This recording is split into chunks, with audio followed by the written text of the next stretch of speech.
What was the Human Genome Project? In this lecture, we're going to talk about the history of this groundbreaking project that brought us to where we are today. So the Human Genome Project was first proposed in the late 1980s by scientists at the U.S. Department of Energy. Many people don't realize it was not the National Institutes of Health, the NIH, that proposed it, but rather the DOE. And the reason the DOE was interested in genomics was they were studying the effects of radiation on DNA. But never mind that.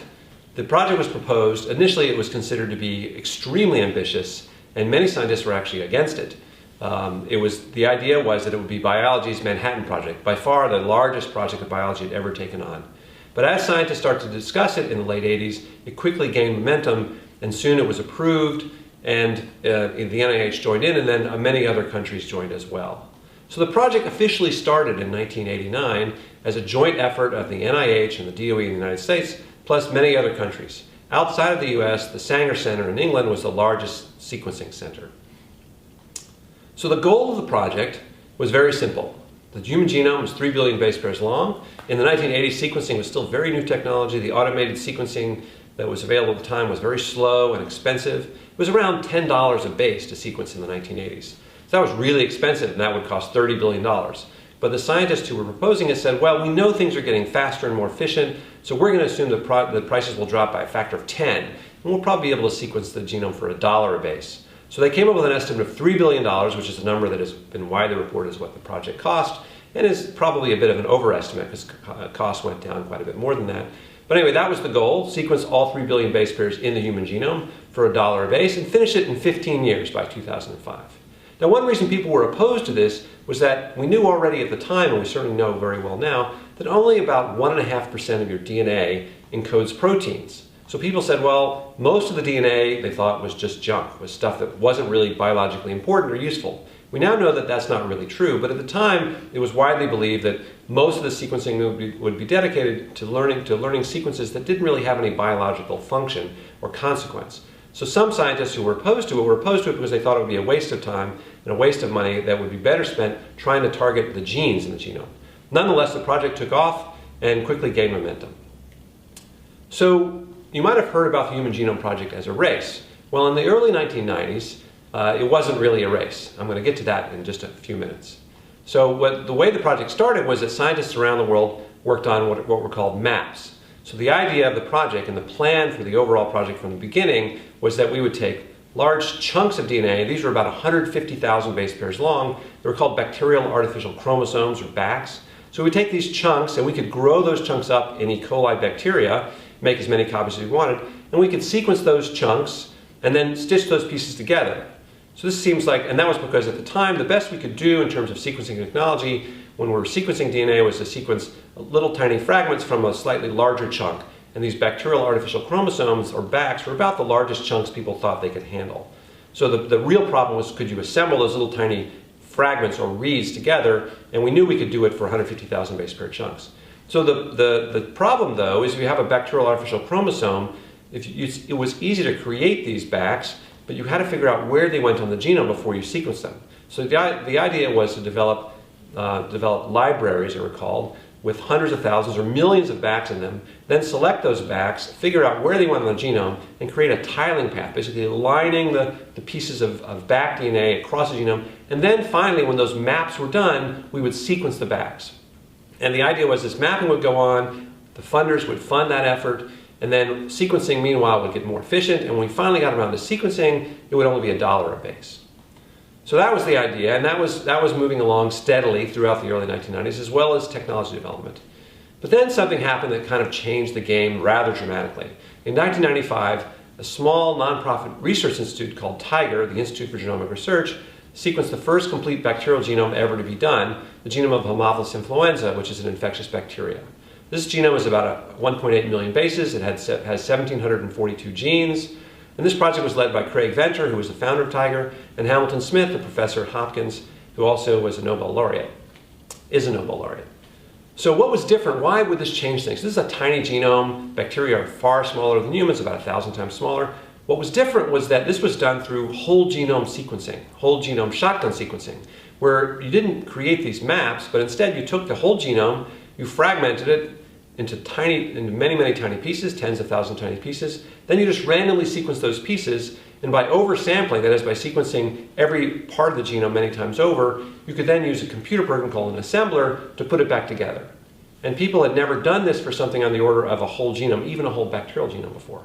So this was dramatic and certainly changed the field of microbial genomics at the time, and everybody in the microbial world was very excited and started proposing to sequence microbial genomes this way. Meanwhile, though, the human genome continued as planned, sequencing or mapping these 150,000 base pair chunks. So then things changed again a few years later in 1998, and this is when the race really began. So a new sequencing machine was developed by a company called Applied Biosystems, and this machine was not dramatically more efficient than the previous machines, but it was significantly faster and it was easier. It used capillaries to do sequencing, that is tiny, tiny little plastic straws, so the DNA would flow through those. And it let you automate the sequencing in a way that wasn't really possible before. So with funding from Applied Biosystems, Craig Venter, Ham Smith, and others left Tiger to form a for-profit company called Celera Genomics. And this company's goal, its entire purpose for being created, was to sequence the human genome.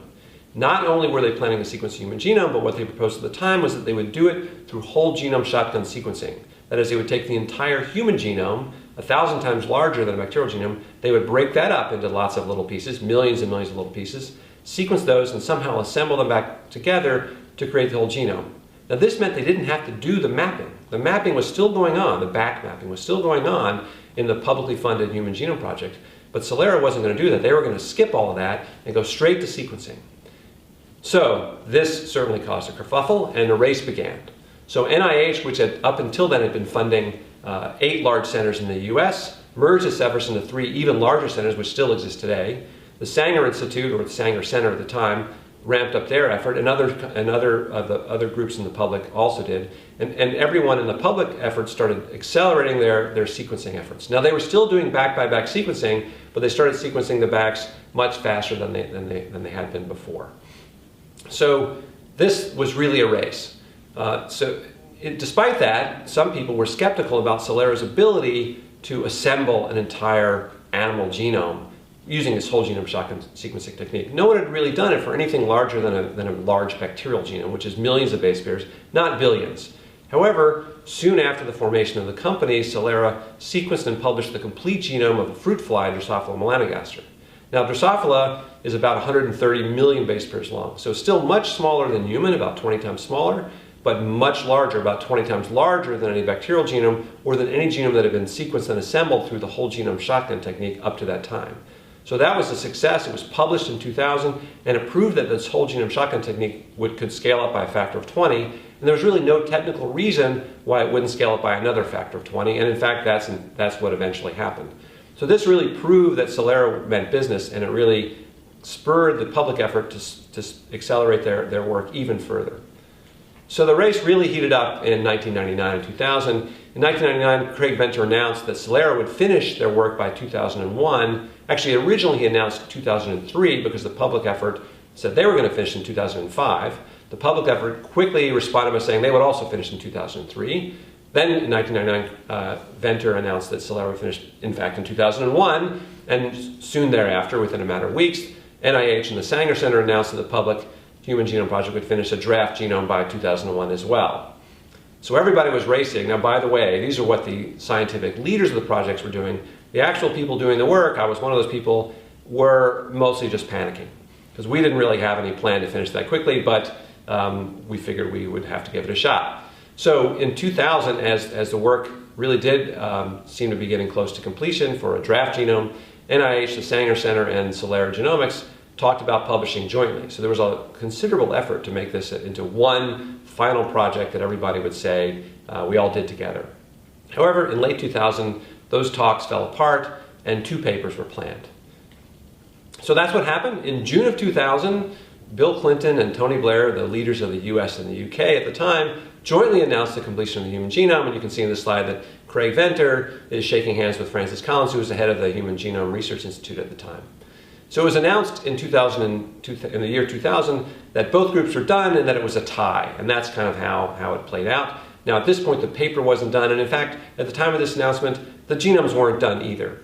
But we knew we had about 6 months to get them done, those of us who were actually in the trenches doing the work. And so everybody put all their effort into as quickly as possible finishing up this draft genome. So now, whose genome did we sequence, by the way? So when you talk about sequencing the genome, each of us on the planet, and there are billions of us, each of us has a different genome. Now, our genomes are all very, very similar, probably only differing by about 1 position in 1,000, but they're all different. The Human Genome Project sequenced one genome, which was a mosaic of about a dozen volunteers who contributed DNA, all anonymously, to the Human Genome Project. All of them were Northern European in origin, so they all had a similar genetic background. And the assembly of this original genome represents that one sort of mosaic of a small collection of individuals of Northern European descent. Now, since then, we've gone on to sequence the genomes of other people from other populations, but at the time, that was what we did. It wasn't one person's genome, but a few people's genome. So what did the genome tell us? Why do we do this? So one of the major goals of the Human Genome Project was to identify all the genes, identify all their sequences, eventually figure out what they all do, and use that to develop better treatments and improve human health. So this is just one of the first papers. What I'm showing you here is one of the first papers ever to attempt to estimate the number of human genes. This is a paper that appeared back in 1964 in the journal Nature. So 40 years before the Human Genome Project completed. This was actually soon after the genetic code was kind of worked out, very soon after the genetic code worked out. And what this scientist named Vogel did was he looked at the first 2 genes whose sequence had been determined were human hemoglobin subunits. And these were very kind of small genes. They're about 146 amino acids long. And he knew how much they weighed. We had pretty good measurements of how much those amino acids weighed. We also had pretty good measurements of how much DNA weighed. So you could say, well, 146 amino acids, so you know how much the DNA encoding that weighed. It's three nucleotides for each amino acid. And you could also measure roughly the weight of the genome in a cell. So he basically took the weight of one gene, he divided it into the weight of the genome, and he assumed that basically the genome was just gene after gene, end to end, encoded there. Now remember, this is 1964, no one knew otherwise. We now know that only about 1% to 2% of the genome encodes genes, but that wasn't known at the time. So using this estimate, and not knowing anything about exons and introns and about all the intergenic DNA and so-called junk DNA, you would come up with a number of around 6.7 million genes, which is wildly off. So the whole Human Genome Project presumably would give us a much better fix on this number. There's many, many other things, of course, that we can learn from the genome, but this is one of the kind of simple messages we should be able to get out of the genome is how many genes do we have and what are they? So the 2 papers appeared in February 2001. They actually appeared simultaneously with lots of hoopla. The public effort published its genome in Nature, and here's a picture of the cover from the time, and they estimated 30 to 40,000 genes. Now, one interesting thing about that, and that was the official estimate in the paper, was that seems like a very imprecise number. And 15 years ago, or 10 years earlier, no one had imagined that the genome would be finished and we wouldn't know precisely how many genes there were. But it turns out that it's much harder to figure out exactly what the genes are from the DNA sequence than we had realized. So they gave a very rough estimate of 30 to 40,000, and that number was a lot smaller than estimates that had been discussed even as recently as a year earlier when people were still proposing 100,000 genes in the human genome. So that was a surprise that there were so few. The other paper was published in Science. This is the paper led by the group at Celera Genomics, which included scientists from around the US and Europe as well. And that number was much more precise seeming, 26,588 genes, but there was an additional approximately 12,000 likely genes that were also described in that paper. So those 2 numbers were so if you add those together, it's in the high 30,000 range. So that was consistent with what was in the Nature paper. And let me just mention that I was on this paper, buried in this long author list as well. So we had some new estimate of the number of genes, seemingly precise in one paper, imprecise in the other, but if you read the Science paper, you see it's also a very imprecise number there. So we didn't actually know how many genes there were, even though the genome was sort of finished. And by the way, this was a draft genome, and the draft only covered about 92% of the genome. So today, the genome that we have is still, technically speaking, a draft. It's still not finished, but it covers well over 99.9% of the genome. So that gene count number is an interesting story in itself. So if you look at how it's evolved over the past 40 years, or now 50 years, since that early 1964 paper, which estimated millions of genes, starting around 1990, people were bandying about estimates generally in the 100,000 range. But this chart shows a number of publications that kept moving that number around, starting at 100,000, going down to, there were estimates published in the 60,000 range, the 50,000 range, and so on. And it gradually decreased until today. We believe the number is around 22 to 23,000. But we're still not sure of the precise number even today. We don't have a precise number of human genes. And an important caveat here is this gene count, the way it was originally proposed and the way I'm describing it now, refers to the number of protein coding genes. That is, a piece of the human genome, a piece of DNA that gets transcribed into RNA, gets translated into a protein. Everyone agrees we would call that a gene. However, for at least the last 20 years, we've known that there's some number of genes in your genome where the DNA gets transcribed into RNA and the RNA itself has a function. We would call that an RNA gene. It never gets translated into a protein. In the late 2000s, starting in the late 2000s through a new technique called RNA-seq, we've learned that there are many thousands, really probably tens of thousands of RNA genes in the genome. So this gene count that we've been looking at for the past several decades only looks at one side of the coin. We're only looking at protein coding genes. We know the number is quite a bit higher if you look at RNA genes. And that number is even less precise today. Over the coming decade, we probably will get a better handle on it, but I wouldn't promise we'd have a precise answer to this question even 10 years from now. So let's just review. The Human Genome Project started in the late 80s. It officially began in 89 and 1990 with a goal of sequencing 3 billion base pairs. Did they achieve that? Yes, they did. The goal was to do it for $1 a base. How did they do on that? Well, at the time the genome was published, it cost about $1 for a read. A read was a single sequence coming off a sequencer. It was about 700 bases long. So not only did they achieve that goal, they were 700 times cheaper than they thought it would be. So that was really a dramatic success. They were, in terms of time, they wanted to get it done by 2005. It was done in 2001. At least the papers were published in 2001, the giraffe genome. So you could say they dramatically exceeded all of their goals. And now the cost today, the final note is that the cost in 2001, $1 per read, $1 per 700 bases, seemed quite dramatically better than we'd expected. And it did continue to slowly drop for a few years thereafter. But then, due to dramatic changes in technology, what's called next generation sequencing, the cost has dropped far, far more than that. So today it costs about $1 for 3 million bases, which is 4,000-fold cheaper than it cost even when the human genome was finished. And that's what's led to this tremendous explosion in all sorts of genome sequencing experiments that we're experiencing today.